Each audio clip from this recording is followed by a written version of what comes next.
Hello guys, आज की इस वीडियो में हम लोग करने वाले हैं assets liabilities and it's classification. ये हमारा अकाउंटिंग टर्मिनोलॉजी का सबसे लास्ट क्लास होने वाला है, क्योंकि इसके बाद हमारा सारा टर्म खत्म हो जाएगा अकाउंट से रिलेटेड। तो ये जो लास्ट टॉपिक है वो इसी पे है, assets liabilities and it's classification. तो सबसे पहले एसेट्स के बारे में जानते हैं कि एसेट्स है क्या।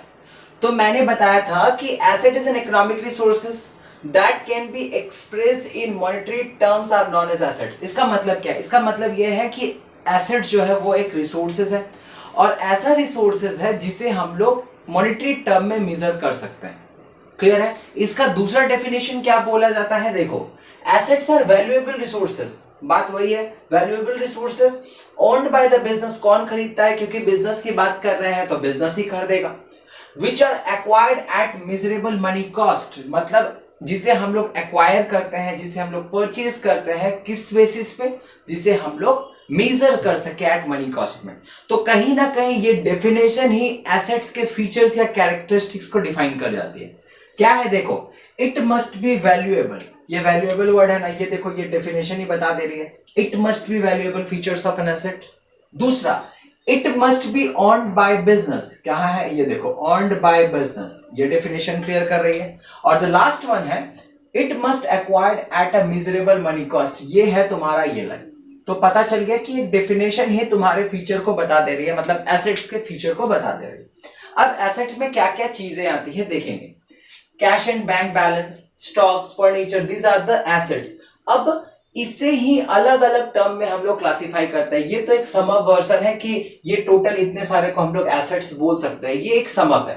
बट इसके बारे में भी जानना पड़ता है कि इसमें भी कुछ एसेट्स अलग टाइप की है, कुछ एसेट्स अलग टाइप की है। तो वो टाइप्स हम लोग सीखेंगे, जैसे उसके एसेट्स के क्लासिफिकेशंस क्या क्या है।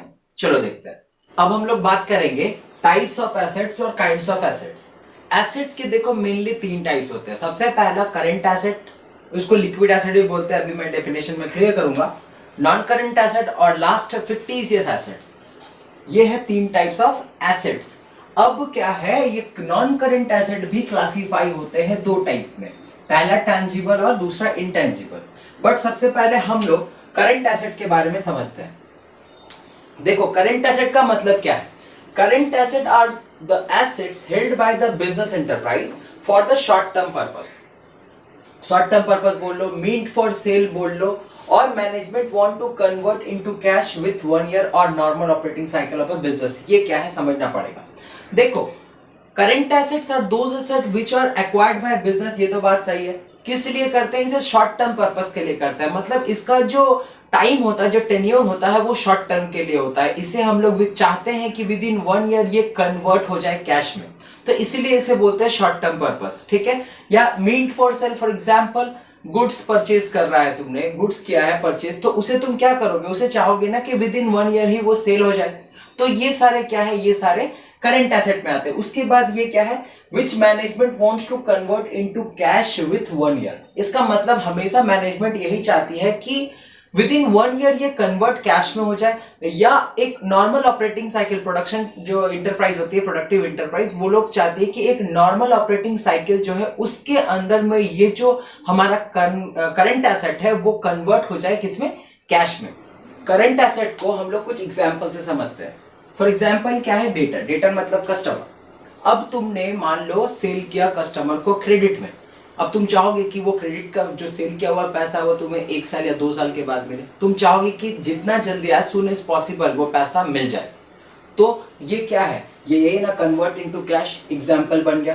Next, stock. स्टॉक भी तो वही है, जो जिस बिजनेस एंटरप्राइज में रेगुलर बेसिस में ये जो कन्वर्शन ऑफ स्टॉक्स होते हैं, मतलब तुम जितना सामान बेचोगे उसके बदले में कैश हो रहा है, तो with in the period of 1 year होता है, इस तरीके से चलते रहती है। तो ये स्टॉक भी करंट एसेट है। प्रीपेड एक्सपेंसेस भी same. Cash in hand, cash at bank, ये मेनली है liquid asset. Liquid asset definition बोलती है, liquid assets are those asset which are converted into cash और कैश इटसेल्फ और बैंक कैश एट बैंक। ठीक है? With a minimum loss. अब देखो, तुम्हारे हाथ में अगर कैश रहेगा तो तुम कहीं पे भी इन्वेस्ट कर सकते हो, उसके बारे में वो मिनिमम लॉस देगी तुम्हें। तो ये लिक्विड एसेट की डेफिनेशन होती है, इसलिए करंट एसेट को लिक्विड एसेट बोलते हैं। और मोस्टली कैश इन हैंड और cash at bank liquid asset है। क्लियर है? और जो शॉर्ट टर्म इन्वेस्टमेंट है, कुछ इन्वेस्टमेंट होती है शॉर्ट टर्म पर्पस के लिए इन्वेस्ट की जाती है, उसे भी हम लोग बोलते हैं करंट एसेट। नेक्स्ट एसेट की जो हम लोग बात करते हैं वो है non current asset. Non current asset क्या है? जो करंट एसेट नहीं है। देखो, all those assets held by the business enterprise for long term purpose. Current asset में हम लोग कौन सा पर्पस के लिए यूज करते थे? शॉर्ट टर्म पर्पस के लिए। उसे हम लोग शॉर्ट टर्म कन्वर्शन के लिए यूज करते थे इनटू कैश में। लेकिन ये लॉन्ग टर्म पर्पस के लिए यूज करते हैं, held for production for goods and services. और उसे क्या करते हैं, जो goods production of goods and services के लिए होगी, और वो ऑब्वियस सी बात है कि वो लॉन्ग टर्म पर्पस के लिए होगी। और एक चीज कि वो फिर से रीसेल के लिए यूज नहीं किया जाएगा। These are not meant for resale. उसे हम लोग दोबारा सेल करने के पर्पस से यूज नहीं करेंगे, तो वो हो गया नॉन करंट एसेट। क्लियर है? अब नॉन करंट एसेट भी दो भाग में क्लासिफाई होती है। सबसे पहला टेंजिबल। टेंजिबल एसेट का मतलब क्या होता है? टेंजिबल का मतलब है जिसका कोई फिजिकल एक्सिस्टेंस हो, जिसे हम लोग टच कर सके, जिसे हम लोग फील कर सके, वो होता है टेंजिबल एसेट्स। क्या है? देखो, एसेट्स हैविंग फिजिकल एक्सिस्टेंस, जो दिखता है, जो चीज तुम्हारे सामने दिख रही है वो एसेट्स है, फिजिकल एक्सिस्टेंस है उसका। और विच कैन बी सीन और टच, जिसे हम लोग देख सकते हैं आंख से और उसे टच करके फील कर सकते हैं। क्लियर है? वो हो गया टेंजिबल एसेट। एग्जांपल्स क्या है? लैंड एंड बिल्डिंग दिखता है, फील कर सकते हैं। प्लांट एंड मशीनरी दिखता है, कंप्यूटर, मोटर व्हीकल्स, फर्नीचर। तो ये सारे चीजें तुम्हें दिखती है और वो तुम टच करके उसे फील कर सकते हो। तो ये कौन सा एसेट हो गया? ये टेंजिबल एसेट हो गया। Although these are all assets, but asset के अंदर भी क्लासिफिकेशन है, ये सारे आ जाती हैं टेंजिबल एसेट्स में। नेक्स्ट बात करते हैं हम लोग इनटेंजिबल एसेट। जस्ट इसका ऑपोजिट, इसका रिवर्स क्या है? Those asset which do not have any physical existence, जिसका कोई फिजिकल एक्सिस्टेंस नहीं है। ठीक है? इसे हम लोग ना देख सकते हैं ना इसे टच कर सकते हैं, उसे हम लोग बोलते हैं इनटेंजिबल एसेट। देख लो, asset which do not have any physical existence or which cannot be seen or touched। Examples क्या क्या है? गुडविल। गुडविल का मतलब है, जैसे फॉर एग्जाम्पल बात करते हैं कि एक नाइकी कंपनी ले लेते हैं। नाइकी कंपनी एक ब्रांड है और एक नॉर्मल ब्रांड ले लेते हैं। कोई भी नॉर्मल ब्रांड उठा लो, नॉर्मल कपड़ा उठा लो। अब जब भी तुम मार्केट में जाओगे, जब भी तुम्हें नाइकी का कपड़ा दिख जाएगा तो तुम सबसे पहले उसी से अट्रैक्ट होगे। बट ऑल्दो उसका मालिक जो है वो तुम्हें बोलने नहीं आ रहा कि तुम ये परचेस करो, बट फिर भी हमारा अट्रैक्शन वहीं पे होता है। क्यों होता है? क्योंकि उसका एक ब्रांड है, उसका एक इमेज है, और वो इमेज तुम फील कर सकते हो, भले वो दिखता नहीं है, उसे तुम टच नहीं कर सकते। तो वो है किसी भी कंपनी का गुडविल, इसीलिए वो इंटेंजिबल एसेट है। नेक्स्ट बात करते हैं कॉपीराइट। कॉपीराइट क्या है? कॉपीराइट का मतलब है किसी ने किसी चीज का इन्वेंशन किया, मतलब सबसे पहले उसने इन्वेंट किया है, उसे क्रिएटिव मोड दिया है। अब क्या है, वो खुद पे एक राइट ले लेता है कि उसके सिवा कोई उसे नहीं यूज कर सकता, बट उसके पास ये अधिकार है, ये राइट है कि वो किसी दूसरे को वो कॉपी करने का अधिकार दे सके। तो ये क्या है? ये कहीं ना कहीं एक तो गुडविल ही है, ये एक तो इंटेंजिबल एसेट ही है।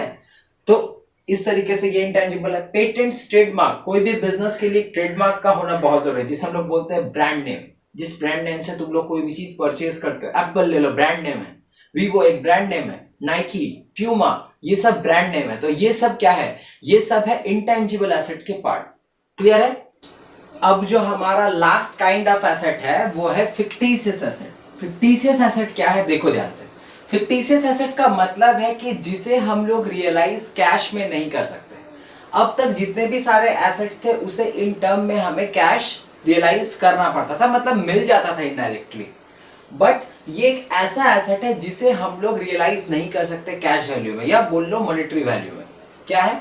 These are the assets which cannot be realized in cash or no further benefit can be derived from the asset। वो हो गया fictitious assets। जैसे debit balance of PL account, ये मेनली काम आएगा तुम्हारा क्लास 12 में, बट इसे जान के रखना बहुत जरूरी, एग्जाम्पल्स में आ सकता है। तो debit balance of profit and loss account क्या है? प्रॉफिट एंड लॉस का डेबिट बैलेंस, ये तुम्हें बैलेंस शीट जब हम लोग सीखेंगे, एक टर्म है तुम लोगों के लिए भी नया है, उसमें वो दिखेगा।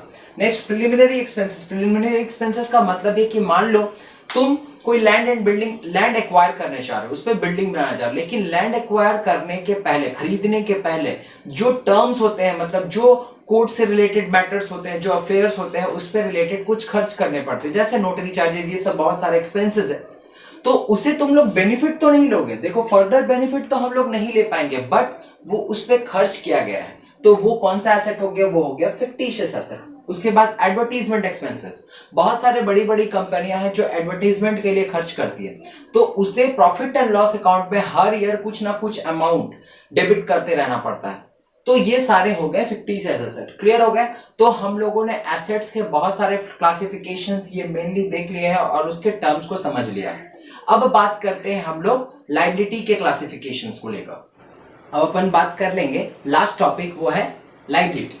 लायबिलिटी क्या है? लायबिलिटी का मतलब है, अगर अपने टर्म में कहें तो जो बिजनेस को पे करना पड़ेगा उसे हम लोग बोलेंगे लायबिलिटी।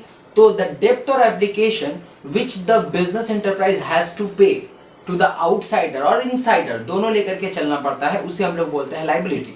लायबिलिटी के अगर काइंड्स की बात करो और टाइप्स की बात करो तो लायबिलिटी के दो टाइप्स होते हैं। सबसे पहला इंटरनल और दूसरा है एक्सटर्नल लायबिलिटी।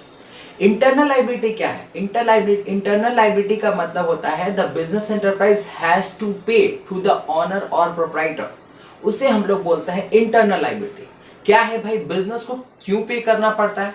अब बिजनेस कैपिटल लगाता है, मतलब जो प्रोप्राइटर जो है, जो ऑनर है, वो कैपिटल लगाता है बिजनेस में, तो वो कहीं ना कहीं तो लायबिलिटी बनता है बिजनेस के लिए, क्योंकि बिजनेस एक अलग एंटिटी है और बिजनेसमैन एक अलग एंटिटी है। कोई भी ऑनर अगर कैपिटल लगाता है बिजनेस में तो वो चाहेगा ही कि वो ज्यादा उससे अर्न कर पाए बिजनेस से, तो बिजनेस को लिए वो तो लायबिलिटी हुआ। तो कैपिटल देखो इंटरनल लायबिलिटी है। तो ये सारे बात हो गए इंटरनल्स पे। देखो amount which a business enterprise has to pay to the owner or proprietor is termed as internal liability.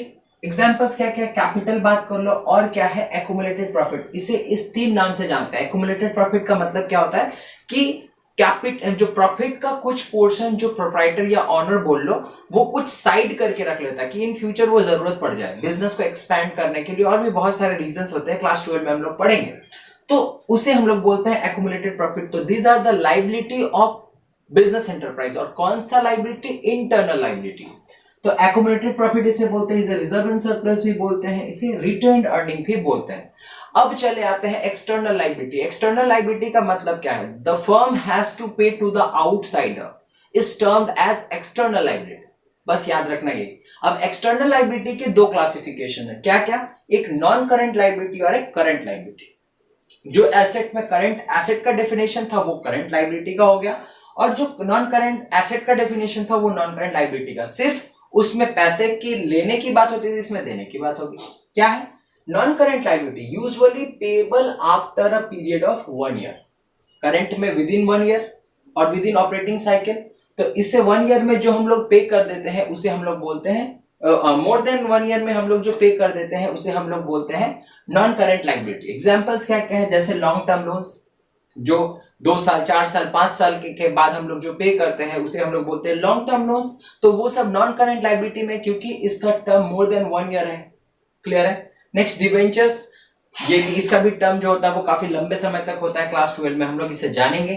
Next बात करते हैं करंट लायबिलिटी। करंट लायबिलिटी का मतलब क्या है? Obligations with in a period of 1 year और शॉर्ट टर्म।